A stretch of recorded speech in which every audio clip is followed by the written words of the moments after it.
Hola amigos de YouTube, en esta ocasión vamos a hablar del flujo de caja libre, de qué significa y de los tipos de flujo de caja libre que existen, aunque hay muchísimos.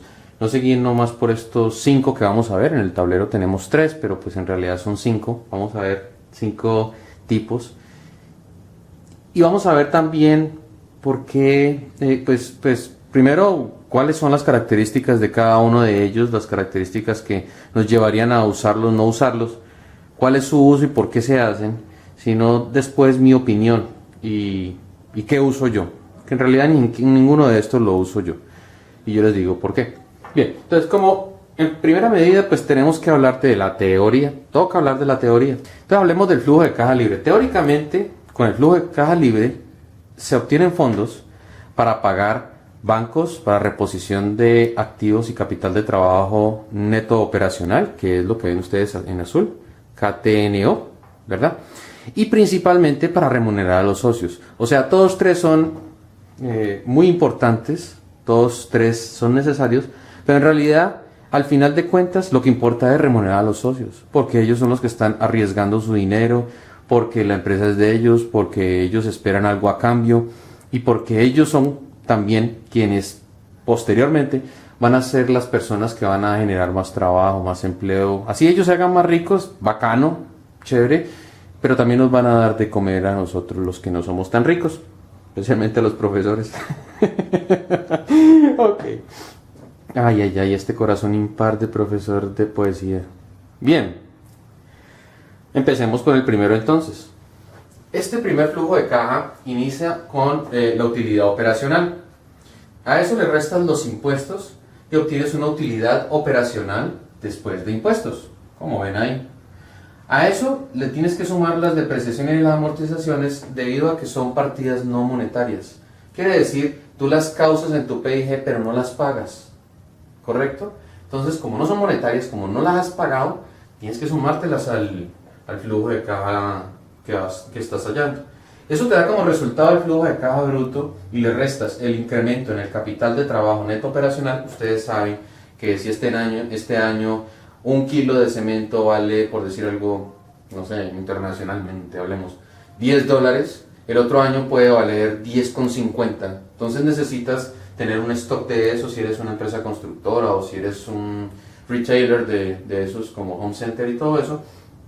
Y tienes que meter más plata o incrementar tu capital de trabajo para tener un inventario determinado o para tus cuentas por cobrar, y eso es otro cuento que en otro momento se los he hecho. También debes hacer una inversión en activos fijos. Cuando vean a ustedes activos o activos fijos, para mí es lo mismo, ¿ok? Estamos hablando de reposición de propiedad, planta y equipo, y es necesario porque pues tú no puedes trabajar con los mismos chécheres per sécula seculón. Tienes que innovarte, tienes que, pues sí, aprovechar la tecnología, comprar cosas más eficientes, más nuevas, más acordes al nuevo mercado. Entonces, por eso la inversión en activos fijos. Finalmente, esto te da el flujo de caja libre. ¿Cuál es el problema de esto? Bien, aquí se asume que no pedimos plata prestada a los bancos, lo cual no está bien. Porque el beneficio de uno pedirle plata prestada a los bancos es que los intereses uno se los puede descontar de impuestos, o sea, pagas menos plata al gobierno. Y especialmente este gobierno de aquí, que te cobra el 34%, pues eso es muy importante, ¿no? Si te puedes ahorrar esa platica, pero solo los intereses, ¿no? Entonces no lo tienen en cuenta y es un enfoque tal vez un poco no realista y demasiado agresivo para mi gusto. No lo uso, no me parece correcto. Habiendo dicho esto, pasemos al segundo tipo de flujo de caja. Entonces aquí tenemos la utilidad operacional. Aquí en rojo he colocado los intereses. ¿Por qué razón? Porque aquí nosotros restamos los intereses para obtener la utilidad antes de impuestos. Luego sacamos, después de haber quitado esto, sacamos los impuestos y obtenemos la utilidad neta, tal como lo haríamos en un PIG normal, ¿recuerdan? Pero debemos sumarle de nuevo los intereses para ir acorde con esto, porque pues tenemos que pagar los bancos, y el pagar bancos no es solo pagar intereses, o no es solo pagar el principal, si lo vamos a ver desde ese punto de vista. Tenemos que sumarle las depreciaciones y amortizaciones por las razones anteriormente expresadas y nos da el flujo de caja bruto, y hasta aquí vamos más o menos igual, amén de los intereses, ¿no? Luego le prestamos el incremento en capital de trabajo y lo de los activos fijos y obtenemos el flujo de caja libre. Muy bien. Este enfoque tampoco lo uso yo. Si bien es más adecuado que este primer enfoque, porque pues en realidad está teniendo en cuenta los intereses. A mi modo de ver las cosas, muy humilde, aunque los accionistas, o sea, los dueños de la empresa, sean los dolientes de las deudas en las que incurre la empresa para un determinado proyecto o para existir, en realidad la empresa es la que paga. Sencillo. Ellos no están sacando todos los años plata para ir a pagar allá intereses o ir a pagar allá el principal. No, la empresa se encarga de pagarlos. Ellos simplemente se encargan de recibir. Entonces me van a decir, tu profe, pero si serás bien burro, para eso está el flujo de caja del inversionista, porque esa es la plata que ellos en realidad reciben. Sí, y da como resultado lo mismo, pero para mí no es adecuado. Es como tener un hijo y montarle un negocio. Póngale una sancochería, una heladería o lo que ustedes quieran. Y resulta que al muchacho uno le coge y le da la plata, o le presta la plata y se endeuda con otras personas por la tarjeta de crédito, por decir algo, para ponerlo más bonito, para comprar vitrinas, para los primeros 2 meses de empleados, si es que se quiere, para tener unas neveritas, para esto, pintar el local, hacer amortizables, o sea, pintar y colocar líneas de gas y lo que sea que se necesite para una heladería. En realidad uno es el doliente de la deuda, pero si el muchacho es juicioso y está llevando bien su negocio, ¿qué es lo que está pasando? Que él se está encargando de pagar la tarjeta de crédito en la cual nos endeudamos para que pudiera tener su heladería. Por esa razón, aunque me parece adecuado desde el punto de vista teórico, desde el punto de vista funcional, no lo creo así. Además de eso, pónganse ustedes en el lugar de un tipo bien rico o del gerente o del contador. Y estoy seguro que los contadores es posible que me acompañen en esto porque muchos conozco y comparten esta idea. Ellos piensan que el flujo de caja libre es simplemente descontando absolutamente todo, deudas y todo junto, la plata que le quedó y que generó el proyecto. O sea, cuando te coge ahí el tipo rico allá, el de la asamblea de accionistas y te dice, bueno, a ver, contame a ver, entonces el proyecto cuánto da. Entonces uno le dice, es que el flujo de caja libre, ya, bueno, y esa joda que hay allá abajo, ¿cómo así que pagar, cómo así que los intereses están por abajo?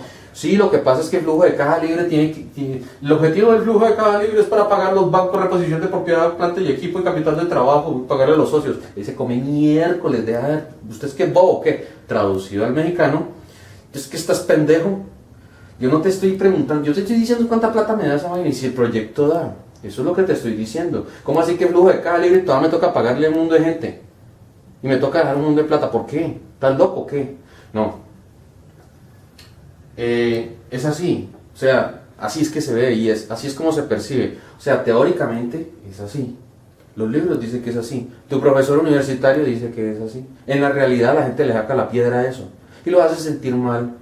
Y tenemos que intentar como financieros o como personas que estamos aprendiendo finanzas no ser tan chocantes. El financiero tiende a ser chocante, yo tiendo a ser chocante. Una vez se le va la mano y empieza a hablar muy enredado. No está bien. No, eso es una sugerencia. Ok. Tenemos nuestro tercer modelo de flujo de caja, en el cual arrancamos con la utilidad neta. Y entiéndase por utilidad neta esto de acá. Quiere decir que ya hemos hecho este proceso de acá, o sea que está como más compreso, ¿verdad? A eso le sumas las depreciaciones y amortizaciones y le vuelves a sumar los intereses, los que le restaste acá, ¿sí? O sea, esta parte de acá es lo mismo que acá, observen, utilidad neta, ¿sí? Y le vuelves a sumar los intereses, ¿sí? Y haces exactamente el mismo procedimiento, pero aquí escribes flujo de caja después de impuestos. Quiere decir que has tenido en cuenta el beneficio tributario, lo cual está muy bien, porque es real, porque tú pagas impuestos y de esos impuestos tú te has descontado una plata pues por haberte endeudado. Este no lo considera, por eso lo desecho. Este está bien y es más claro, flujo de caja después de impuestos. A eso después le restas la deuda, que consiste en los intereses y el capital, y te da el flujo de caja del inversionista. Es decir, que este flujo de caja después de impuestos es a lo que nosotros llamaríamos el flujo de caja libre. Bien, por las mismas razones que no use este, no uso este. ¿Sí? más tardecito vemos por qué. Ahora, veamos las diferencias utilizando los mismos números, y en la parte de allá les voy a colocar los números con que estoy trabajando. Bien, entonces, utilidad operativa 600, depreciación y amortizaciones 32, la deuda es pues el pago principal es de 50, los intereses son de 80, los impuestos son el 35%, vamos a subir el 35%, incremento de capital de trabajo neto operacional en todos, observen, es 10, 40 para inversión en activos fijos, y yo creo que ya no, ¿sí? Ya, listo. Entonces observemos, el resultado acá fue de 372, sin tener en cuenta el beneficio que nos da la deuda, ¿verdad? Lo cual es bastante peculiar, dado que no tienes en cuenta tampoco el pago de ninguna deuda. Es bien complejo. Sin embargo, observen que es el más rudo de todos, ¿no? Miren que el 372, el hecho de tener un flujo de caja libre de 372, comparado con tener un flujo de caja libre de 400, y aquí también que es de 400, pues entonces nos deja que pensar. Bien, entonces aquí observemos que el efecto de los intereses es cero, dado que nosotros los restamos a fin de encontrar el beneficio tributario, ¿sí? Que lo vamos a ver en la utilidad neta, y luego lo volvemos a sumar por cuánto tenemos que pagarle a los bancos, ¿de acuerdo? Que eso después de restar el flujo de caja libre, los intereses y el principal, te da el flujo de caja del inversionista, que es lo que obtienes acá, pero ya te muestro. Sigues igualito y te da 400, entonces tienes diferencias. En este es exactamente lo mismo que este, un poco más pequeño, ¿verdad? Pero llegas a la misma conclusión, que es 400. Va un poco más allá y resta la deuda, o sea, los intereses más el capital, y te da 130, que es lo que estás debiendo, o sea, 80 de intereses, 50 de principal, ¿verdad? Y observen acá las sutiles diferencias, que aquí tenemos un flujo de caja después de impuestos, que es el que llamaríamos nosotros flujo de caja libre, y es más adecuado presentarlo así, dado esto. Bien, sin embargo, para una persona como la que yo les he dicho, en la práctica eso no es entendible. Otra cosa supremamente interesante y supremamente fundamental: si usas cualquiera de estos tres, ándate olvidando de poder cuadrar un balance. No lo cuadras, te lo aseguro que no cuadras un balance. O sea, si estás estableciendo el PIG, el flujo de caja y el balance general para tu proyecto, si vas a sacar el balance general, no lo sacas, te lo aseguro que no lo sacas, y precisamente porque estás volviendo a sumar los intereses, y en este mucho menos, porque estás despreciando lo que te dice la ley, o sea, la ventaja que te da la ley de descontarte de impuestos el total de los intereses que le pagas a los bancos. Bien, habiendo dicho esto, entonces veamos los otros dos, que a mi modo de ver las cosas, pues son los que yo presentaría, y el mío, con el que trabajo. Entonces, a la carga. Bien, entonces coloquemos particular atención en este tipo de flujo de caja, que es el flujo 4. Aún no es el que yo uso, pero pues veámoslo, ¿de acuerdo? Observen que empezamos con la utilidad operacional después de impuestos, que eso ya lo habíamos hallado nosotros en flujos de caja anteriores, ¿sí? ¿Verdad? En el primero no más, porque el primero era el que trabajaba con la utilidad operacional después de impuestos. ¿Ok? Maneja una misma estructura, pero observen acá las sutilezas. El flujo de caja antes de impuestos 372, que coincide con el que acabamos de ver nosotros, y luego restas el capital y los intereses después de impuestos. Entonces, mucha atención a esto. Observen que aquí ya no es 80, no es 80 lo que nosotros estamos haciendo. Entonces lo que nosotros pagamos en realidad, o más bien, no lo que pagamos, porque de hecho nosotros pagamos los 80 al banco, pero nos descontamos de impuestos un 35%, o sea, 80 por 1 menos el 35%, o sea, es lo mismo que coger 80 y multiplicarlo por el 65%. Así es como nosotros lo vamos a ver desde el punto de vista de flujo de caja libre. Y vamos a obtener un flujo de caja del inversionista de 270. Y pues obviamente no lo vas a poder usar para hacer una proyección financiera que tenga como finalidad hallar su balance general, ¿sí? Lo que tú esperas ver en tu empresa. Ahora sí, sin más preámbulos, les voy a colocar la forma en que yo lo hago, y además de hecho, además les voy a mencionar las salvedades y el leve problema que tiene eso, pero pues que es muy solucionable. Ya lo coloco. Y esto es lo que yo haría. Entonces yo arranco por la utilidad neta, le sumo las amortizaciones y me da el flujo de caja bruto, y después le retiro las inversiones que debo hacer para el crecimiento, y eso me da como resultado una utilidad operacional, un flujo de caja operacional, disculpen ustedes. Le resto el pago del capital y me da el flujo de caja del proyecto. Después debo restarle el capital social o lo que los socios aportaron y me da el flujo de caja del inversionista. Y en el caso de que en años posteriores no haya aporte social, entonces el flujo de caja del proyecto me coincide con el flujo de caja del inversionista. Entonces esto tiene un sentido bien especial. El sentido es, pues primero, tener en cuenta que el muchacho le puede ir mal en la heladería, ¿se acuerdan del cuento del principio? Y hay que volverle a meter plata. Entonces, para estimar cómo nos fue, pues hay que hacer eso. Segundo, por decir que es el flujo de caja del proyecto, estoy considerando que el proyecto ya pagó todo lo que tiene que ver con él mismo. O sea, pagó tanto el principal como los intereses del proyecto. Y entonces para mí esto es lo más adecuado. Y el flujo de caja del inversionista, pues obviamente, es que él coloca plata una vez, pero no quiere decir que las deudas, o sea, técnicamente sí son de él, pero moralmente no las son. Las deudas las está pagando su empresa mediante su deber ser, mientras su propio músculo, su propio peso específico, o como quieran que ustedes lo quieran llamar. Y esa es la idea, esa es la forma en que yo lo hago. Ahora bien, mirando los contras de mi idea, de mi misma apreciación, con esto no puedes sacar el tradicional BPN con el WACC. La razón es la siguiente: debido a que no volvimos a sumar los intereses, tuvimos en cuenta el beneficio tributario, ¿sí? Porque empezamos con utilidad neta, pero no volvimos a sumar los intereses, entonces no estamos dando cumplimiento a lo que es el flujo de caja libre, es decir, a pagar los bancos. Solamente estoy considerando el pago del capital social, el pago del capital, no de los intereses. Entonces ese es un asunto, ¿sí? Para el flujo de caja. Entonces técnicamente no estaría correcto para hallar un BPN. Sin embargo, sí está correcto si utilizas el WACC sin beneficio tributario. Entonces aquí empezamos con esta cajita en la que yo les estoy mostrando el WACC, y observen que esto es una empresa en supuesto que le dé 40% a los bancos y a los socios aportaron el 60%. El costo de la deuda bancaria es del 12% y el 20% es el costo de los socios, ¿verdad?